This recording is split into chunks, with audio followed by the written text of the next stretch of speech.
Abusia, Yebeka ya some months ago, I told you, I say, ECG among containers over 1,300 plus. Abusia, almost as our containers now, Ira. Yes, I told you, as I said, ECG among missing containers with electrical cables. Abusia, almost say Ira. And I didn't say, now I told you, yes, and Attorney General Abusia, waka edi afa this missing containers.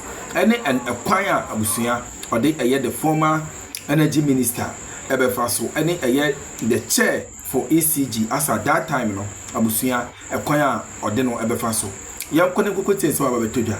Any Msishaya, His Excellency John Dramani Mahama Abusia, why the afa the energy sector almost able to me as ссiG Ghana over $300 million. Abusia must able to me as ссiG Ghana and Shishaya, Comodia Gua Kwemu, His Excellency John Dramani Mahama, now by any energy minister, and any also away energy sector. Abusia, almost say Omodi Shishaya, the Gua Kwemu, able to me Abua Ghana as ssiG $300 million. Abusia, where I'm Casa Paseo, Konekote, and someone about Betuja.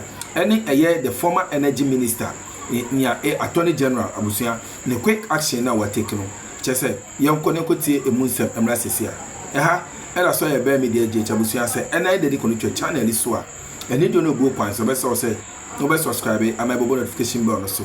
For more podcast updates, it is so I will tell you, Massia. Jinapo says the government has finalized an agreement with independent power producers that will save Ghana about $300 million. He explained that although the previous administration made some progress, the new deal offers better terms and greater national benefit. Mr. Jinapo urged a non-partisan approach to energy management, calling it a national priority that demands unity over politics. During a visit to the Volta River Authority, he warned that this year's 28 billion Ghana cedis energy budget is largely going towards settling shortfalls rather than funding new projects, cautioning that energy sector shortfalls alone could consume the entire budget. This sector is experiencing some significant progress. We've negotiated with the IPPs, and based on the numbers I'm seeing, I'm confident that we can save a lot of money. And so far, what the IPP renegotiating team has done tells me that we are saving about $300 million from the IPPs. The previous administration did their bit. We've also come to improve on it, and that is what we ought to be doing. It's not always about politics. Let's sometimes put the nation's interest first. If we do it for Ghana. And so I don't care your political affiliation as you sit here. In 4 years' time, you will determine what happens. But before the 4 years, let's put VRA first, let's put Ghana first, and let's work and turn around this sector. This year's budget is giving us 28 billion, not for investments, but to pay energy sector shortfalls. If it continues like that, next year will be 35 billion. If we don't stop it, what it means is eventually energy sector shortfalls alone will consume the whole budget, and it's not sustainable. The minister added that the huge payments made to IPPs could have been better used to expand the VRA's generation capacity. Direct investment in VRA plants, he said, would have allowed Ghana to generate and sell power at much lower costs. If you do the economics, and today you look at how much we pay to IPPs every month, if we are taking a bold decision and decide that, look, the tariffs we are charging today, let's escrow those amounts into an account. You're talking of about 70 million every month, US dollars. That is on the back of the envelope, 700, 140, $840 million every year, not cedis, times the number of years the IPPs have been operating. Don't you think that if we had escrowed this money, we could have built more thermal plants with VRA and sell the power at a cheaper price? But the reality is that sometimes we all pretend. So when we have VRA, we say that don't charge tariffs because it's VRA. So we pretend. But when it's IPPs, we are compelled to charge the tariffs. We are compelled to collect the money. So why can't we do the same with VRA?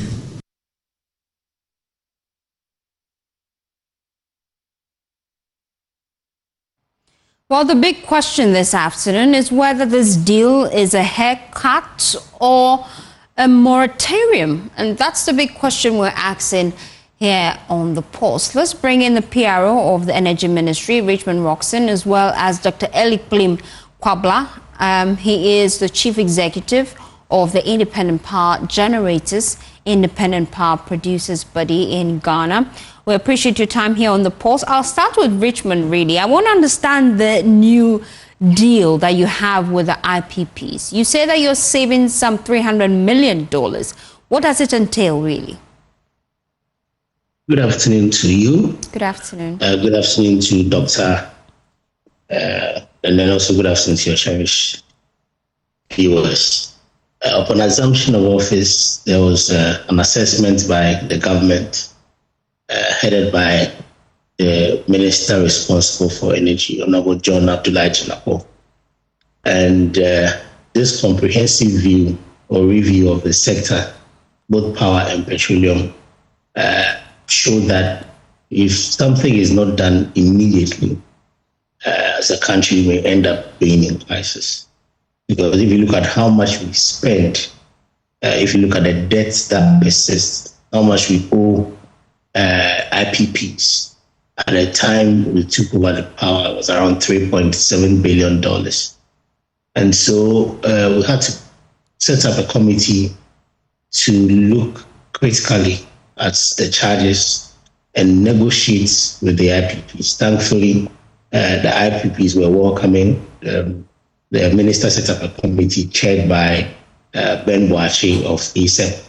I also had people from academia, representatives from ECG, the ministry, and fortunately, progress has been made. If you look at what has been submitted to the minister, which I'm sure that in the next couple of weeks, the report will be made public. Due to the renegotiations, we've had savings of about $300 million, which is very significant. And as a government, this is progress. Because if you look at the value chain and how much a country is spending, it's important that steps are taken to ensure that some of these charges are reviewed. And that is what has been achieved by this government. And really, the big question on our minds, is this a haircut or a moratorium? I don't know how you would define it. Basically, it's a review of the charges. So in some cases, for example, if you take solar, we're doing about 18 cents. The government has been able to get the IPPs to review it, some 7.5, some 6.5.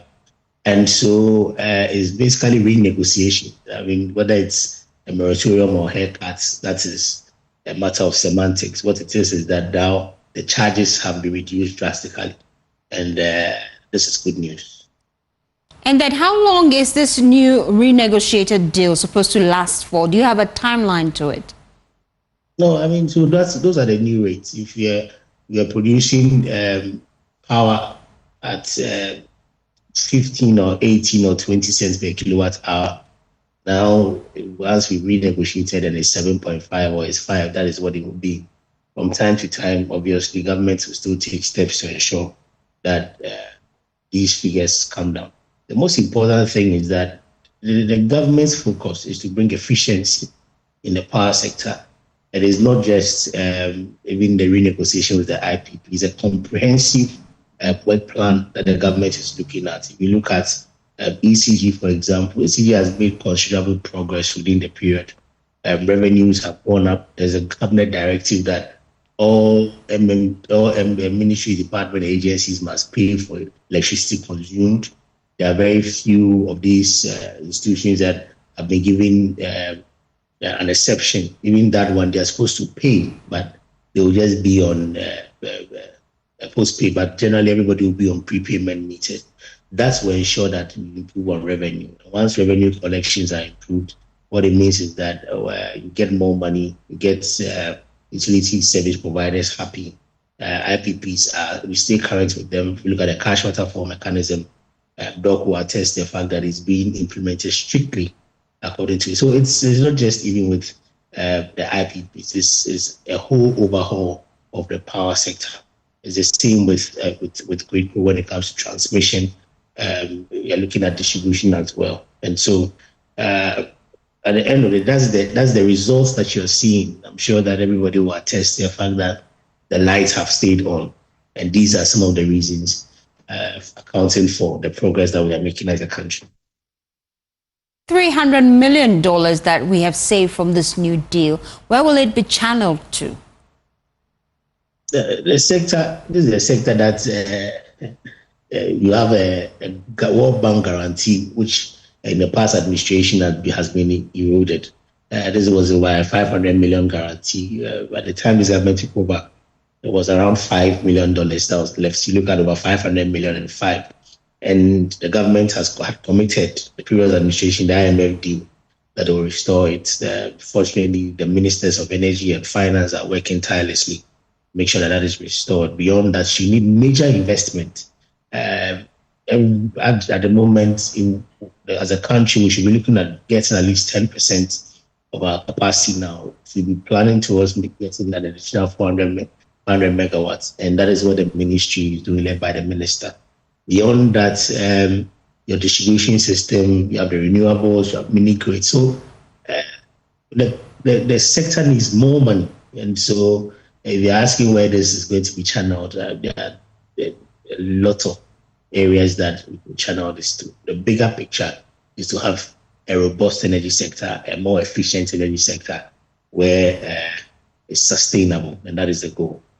And then with the independent power producers striking this deal with you, it means that government would be getting power at a more reasonable rate.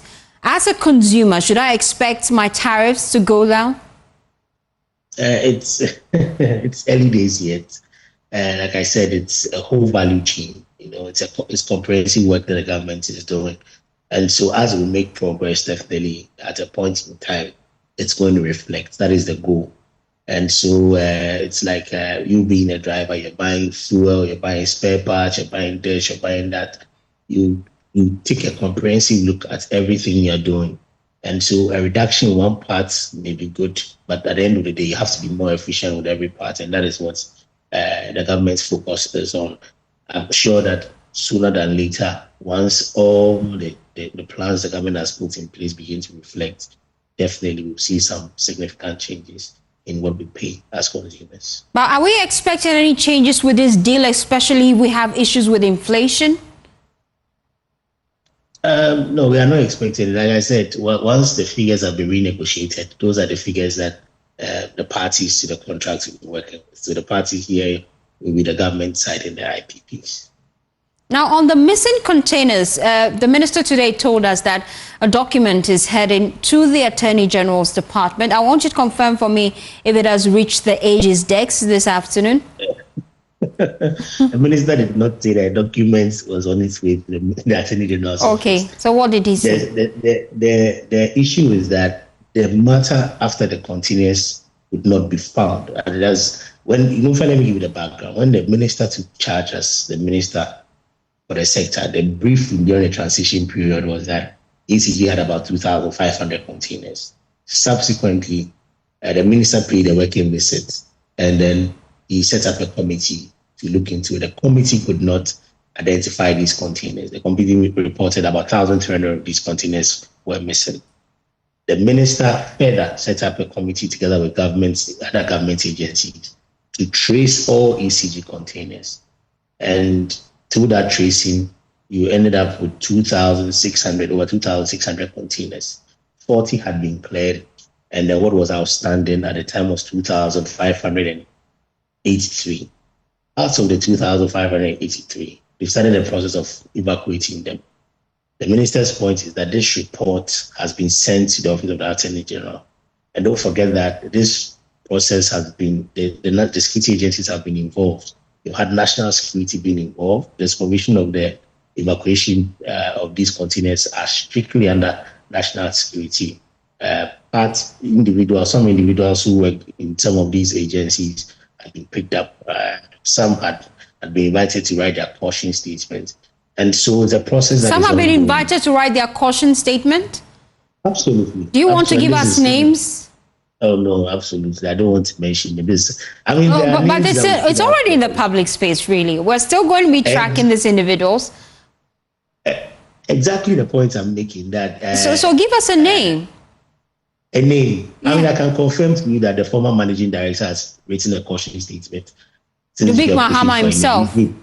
Yes, he's written a caution statement related to the sample. And so, for us as a government, what we are doing as a ministry, we don't have prosecutorial powers. As a ministry, what we can do is to ensure that all containers have been traced, all containers have been found, any missing container is recovered, and that you involve the security agencies for investigations. And then if the Attorney General, in his opinion, he and Article 88 is the only body that can institute prosecutions. If in the opinion of the Attorney General, people are supposed to be held culpable, we expect that prosecution to continue. Thank you so much, Richmond Roxon, his spokesperson for the Energy Ministry. Well, I also have joining the conversation one of the key members of the IPP. You are not just creating any jobs, you are creating very high quality jobs. You can imagine if you're able to get a company like Google into Ghana. Even if you are the security man or you open the door at Google, you would have enough emoluments and salary to have a nice standard of living. And that has been the vision. You look at His Excellency's plans for jobs, what he was trying to do with the taxation, the tax system of our country, given the tax amnesty. Recently, I was in Ashanti region and I met one of the businessmen in KJT, and he was saying that, wow, that tax amnesty thing you people wanted to do and the flag tax was something that would have really helped. And he hopes that we eventually get the opportunity so we're able to execute these things. If you were a businessman and you owe GRA about 2 million or 3 million, and all of that debt is forgiven, what do you do with that amount of money? You reinvest it back into the business, and immediately you've created so many jobs. And so if you do this, it impacts so many businessmen around the country, and immediately there's a capital boom into the system, and they will employ more people. There was another thing that he spoke about offsetting about 3% of the country's GDP, which now would have gone into the public sector, into the private sector. So now, if you want to build a school, government wants to build a school, they need to find all the money, find a contractor, and then the school is built. We were trying to create a system where those things could be done by the private sector and the government is paying maybe a monthly lease or something like that. That would have also created a very huge boom in the infrastructure sector of the country. Construction jobs would have been everywhere. Then to the first thing I spoke about with the IT, the FinTech Fund, which was going to have about 100 million, after creating the environment to train a lot more people in that very valuable skill set, you create a fund for them to access money, and then we can just imagine the amount of ingenuity and innovation that could have come out of this country. It's something Kenya tried not too long ago, and now they have all these IT startups that are doing well. So I think there's a very deliberate attempt and a deliberate plan and vision by His Excellency to create high quality jobs. That is not just about building factories, because as a country, as a country we tried that with the 1D1F, with building factories. We built about factories involved in the 1D1F program is somewhere over 140 factories, but it didn't solve the unemployment problem. The jobs that we've been able to directly attribute to 1D1F is a little under 100,000. But you can imagine when just the Momo interoperability blew up, how many private people have gotten involved. We looked at the numbers and it's about 800,000. So to create jobs is not just to say that I've built a few factories, which we have to go and check whether they are even opening now or running now. I've built a few factories, so I can do that. I feel like the whole world has even moved beyond that point of industrialization. It's something we've tried, 140. It didn't solve the problem. So if that's the same thing you are bringing, I don't even see how that answers the jobs question. Okay. So should he become the NPP's flag bearer if you go to the polls in January, as Kujo said, and then he's voted for and he becomes the flag bearer. What differently is he going to be saying to the people of Ghana that would be different from what he said in 2024? Is the team as well quite concerned about how he'll convince the people of Ghana and not getting us to remember the economic downturn during the NPP era? What differently are you going to say? I think it's quite clear that some of the things that were attributed to him, or some of the flag that His Excellency gets, is not earned, it's not well deserved. Because the NDC noticed that he was obviously the most formidable person coming out of the MPP, a smear campaign was launched against him very early in our administration. I think somewhere in 2020. Funny enough, they started coming out to confess their sins on some of the things that they did. And I think luckily for us, the truth and these things, you can't hide them for too long. So there's been a lot of vindication of the things that he did.